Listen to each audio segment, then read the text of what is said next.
भैया शाम वक्त तक टाइम और दगा चले गई हमार छाल अभी गाम था और हमार निमदरी भी छला गई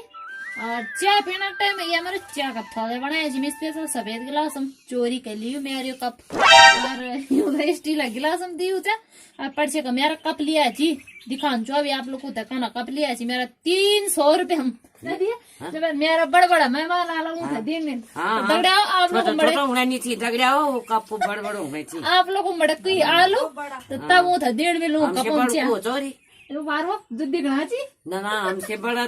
तो थे छी ना वो और वो कब आना छी हमारे चाय पीनो आ ले दगड़े आओ कप भी लिया दिखान छो मैं भी आप लोग को था रुको लेना में ये छी वो कप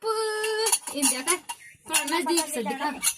ये छी वो कप देखो दगड़े आओ स्टील का कप छी अब बड़ा बड़ा भीड़ा छी ऊपर इन देखा बड़ा बड़ा भीड़ा यूं कप में चाय पीना पड़ेगी जरूर है हमारे घर स्पेशल तुम लोगों को लिया छी मेरा ये तो वो लोग का भाड़ा से हमारे चाय पीना पड़े बल बड़ बड़ा लोग को लाया छी हमसे बड़ को भाई